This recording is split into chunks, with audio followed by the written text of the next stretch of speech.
So ಟಾರ್ಗೆಟ್ಗೆ ಮತ್ತೊಮ್ಮೆ ಸ್ವಾಗತ. ಹಾಗಾದರೆ ಸದಾನಂದ ಗೌಡರು ಮತ್ತು ತಮ್ಮ ನಡುವಿನ ವೈಮನಸ್ಯ ತಮ್ಮನ್ನು ಕಿತ್ತಾಕೋದಕ್ಕೆ ಕಾರಣ? ನನ್ನ ಬಗ್ಗೆ ನಾನು ಸದಾನಂದ ಗೌಡರ ಬಗ್ಗೆ ವೈಮನಸ್ಸಿಲ್ಲ. ಒಂದು ಭಾರತೀಯ ಜನತಾ ಪಾರ್ಟಿನಲ್ಲಿ ಕಟ್ಟಿದಂಥ ಮತ್ತು ಅಲ್ಲಿ ಮುಖ್ಯಮಂತ್ರಿಯಾಗಿದ್ದಂಥ ಯಡಿಯೂರಪ್ಪನವ್ರಿಗೆ ತಾರತಮ್ಯದ ಕೆಲಸವನ್ನು ಮಾಡಿದಾಗ ಆ ತಾರತಮ್ಯದ ಕೆಲಸದಿಂದ ಇವತ್ತು ಭಾರತೀಯ ಜನತಾ ಪಾರ್ಟಿಗೆ ಇವತ್ತು ಅನಾನುಕೂಲ ಆಗಿದೆ. ಇವತ್ತು ಹೊಡಿಬೇಕಾದ್ರೆ ಸ್ಪ್ಲಿಟ್ ಆಗಬೇಕಾದ್ರೆ ಕಾರಣಗಳಾಗಿದೆ.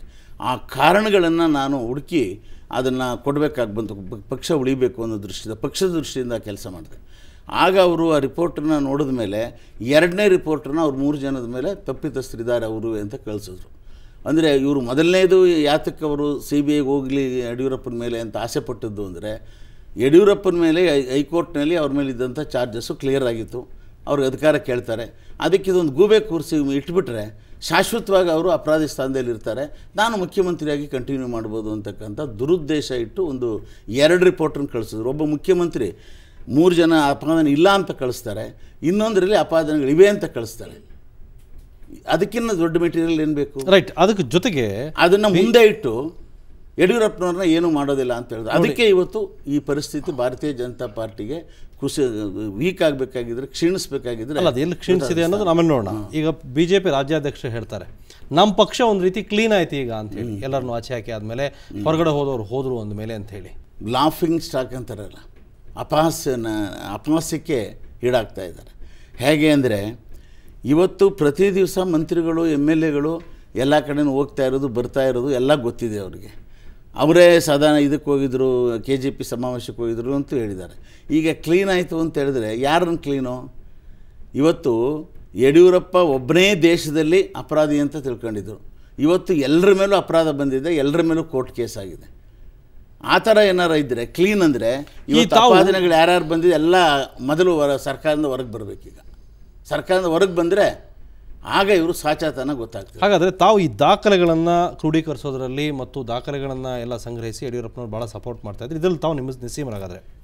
ನಾನು ನಿಸ್ಸೀಮತೆ ಅಲ್ಲ, ಒಬ್ಬ ಜವಾಬ್ದಾರಿ ಸ್ಥಾನದಲ್ಲಿ ಒಂದು ಪಕ್ಷದಲ್ಲಿದ್ದು ಕೊಟ್ಟಿರ್ತಕ್ಕಂಥ ರಿಪೋರ್ಟನ್ನು ಅನಲೈಸ್ ಮಾಡಿದರೆ ಇವರು ಕಳಿಸಿರ್ತಕ್ಕಂಥ ರಿಪೋರ್ಟ್ ಸತ್ಯನ ಅಲ್ವೇ ಅಂತಕ್ಕಂಥದ್ದು ಕಾರಣ. ನಮ್ಮ ಪಕ್ಷದ ನಮ್ಮ ನಾಯಕನ ಗೌರವ ಉಳಿಸಬೇಕು. ಅದೊಂದು ಕಡೆ. ಇನ್ನೊಂದು ಕಡೆ ತಾವು ದೇವೇಗೌಡರ ವಿರುದ್ಧ, ಮಾಜಿ ಪ್ರಧಾನಿ ದೇವೇಗೌಡರ ವಿರುದ್ಧ ಬಹಿರಂಗವಾಗಿ ವಾಕ್ಸಮರ ಮಾಡ್ತಿದ್ರಿ, ಯಡಿಯೂರಪ್ಪ ಅವರಿಗೆ ಸಪೋರ್ಟ್ ಮಾಡಿ ದಾಖಲೆಗಳನ್ನು ಸಂಗ್ರಹಿಸಿ. ಈಗ ತಾವು KJP ಹೋದ್ಮೇಲೆ BJP ಪಕ್ಷದ ಕೆಲವರ ದಾಖಲೆಗಳನ್ನು ಹೊರಗಾಕ್ತಾ ಇದ್ದೀರಿ, ಬೇರೆಯವ್ರ ತುರು ಕೇಸ್ ಹಾಕಿಸ್ತಾ ಇದ್ದೀರಿ. ಅದಕ್ಕೆ ಉದಾಹರಣೆ ಈಶ್ವರಪ್ಪನವರು.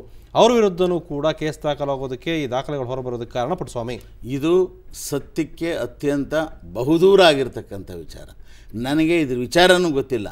ನಾನು ಬೆಳಗಾವಿಯಿಂದ ಬರ್ತಾ ಇರ್ತಕ್ಕಂಥ ಸಂದರ್ಭದಲ್ಲಿ ನಾನು TV ನೋಡಿದೆ, ಈ ಥರ ಪ್ರಾಸಿಕ್ಯೂಷನ್ ಟೈಮ್ ಕೇಳಿದ್ದಾರೆ. ಅಲ್ಲ, ಈಗ ಎಲ್ಲಿ ಕೂತ್ಕೊಂಡು ಬೇಕಾದ್ರೂ ಏನು ಬೇಕಾದ್ರೂ ಖಂಡಿತ ನಂಗೆ ಗೊತ್ತಿಲ್ಲ, ಏನೇ ಮಾಡೋಕೆ ಅಂಥದ್ದೇನು ದರ್ದಿಲ್ಲ ನನಗೆ.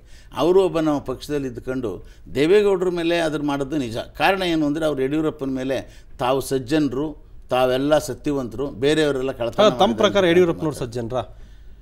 ಯಡಿಯೂರಪ್ಪನವರು ಸಜ್ಜನಿಕೆಯೂ ಇದೆ, ಕೆಲಸನೂ ಮಾಡಿದ್ದಾರೆ. ಅವರು ಈ ಬಂದಿರೋ ಆರೋಪಗಳು ಯಾವುದೂ ಕೂಡ ಸರಿಯಲ್ಲ. ಆರೋಪಗಳು ಇವತ್ತಿನ ದಿವಸ ಎಲ್ಲರ ಮೇಲೂ ಇದೆ, ಅವ್ರ ಮೇಲೂ ಇದೆ ಆರೋಪಗಳು ಹೈಕೋರ್ಟ್ನಲ್ಲಿ ಕ್ಲಿಯರ್ ಆಗಿದೆ. ಅವ್ರ ಮೇಲೆ ಯಾರ್ದು ಇದುವರೆಗೂ ಕ್ಲಿಯರ್ ಆಗಿಲ್ಲ. ಈಗ ಇರ್ತಕ್ಕಂಥ ಕುಮಾರಸ್ವಾಮಿ ಮೇಲೂ ಕ್ಲಿಯರ್ ಆಗಿಲ್ಲ, ಮತ್ತು ಅಶೋಕ್ ಮೇಲೆ ಕ್ಲಿಯರ್ ಆಗಿಲ್ಲ. ಈಗ ಇವ್ರ ಮೇಲೆ ಬರ್ತಾ ಇದೆ. ಅವ್ರು ಯಾರ ಮೇಲೂ CBI ತನಿಖೆ ನಡೀತಾ ಇಲ್ಲ, ಇವ್ರ ಮೇಲೆ CBI ತನಿಖೆ ನಡೀತಾ ಇದೆ. ಅಲ್ಲೇ ಇರೋದು ಷಡ್ಯಂತ್ರ. ನಾನು ಹೇಳಿದ್ನಲ್ಲ, ಹೈಕೋರ್ಟ್ನಲ್ಲಿ ಒಂದು ವಿಚಾರದ ಬಗ್ಗೆ. ಯಾರು ಷಡ್ಯಂತ್ರ? ಯಾರ್ದು? ಅದನ್ನು ಇವರು ಸದಾನಂದ ಗೌಡರು ಅಧಿಕಾರದಲ್ಲಿ ಮುಂದುವರಿಬೇಕು ಅನ್ನೋ ಉದ್ದೇಶದಿಂದ ಅವ್ರ ಮೇಲೆ ರಿಪೋರ್ಟ್ನ 4 ಜನ ಮಂತ್ರಿ ಮೇಲೆ ಕೇಳಿದ್ರು ಸಹ CECನವರು. ಈಗ ಅವ್ರ ಅವಧಿ ಮುಗಿತಲ್ಲ, ಒಬ್ಬರ ಮೇಲೆ ಕೊಟ್ಟು, ಜಗದೀಶ್ ಶೆಟ್ಟರ್ ಒಬ್ಬರ ಮೇಲೆ ಕೊಟ್ಟು ಆ CBIಗೆ ಹೋಗೋದಕ್ಕೆ ಕಾರಣ ಅವರು. ಆ ಕಾರಣ ಆಗದೇ ಇದ್ದಿದ್ರೆ ಇವತ್ತು ಅವರ ಅಧಿಕಾರ ಉಳಿಸ್ಕೊಳ್ಬೋದು ಅಂತ ಅವ್ರು ಆಸೆ ಪಟ್ಟಿದ್ರು.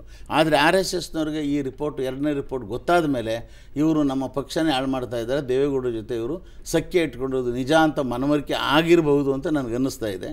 ಅದರಿಂದ ಇವರಿಗೆ ಸ್ವಲ್ಪ ತೊಂದರೆ ಆಯಿತು. ಅದನ್ನು ಅವರು ಈ ರೀತಿ ನನ್ನ ಮೇಲೆ ಸಾಧನೆ ಮಾಡಿದರು. ರೈಟ್. ಪುಟ್ಟಸ್ವಾಮಿ, ನಿಮ್ಮ ಜೊತೆ ಇನ್ನಷ್ಟು ಮಾತಾಡ್ತೀನಿ. ಅದಕ್ಕೆ ಮತ್ತೊಂದು ಬ್ರೇಕ್.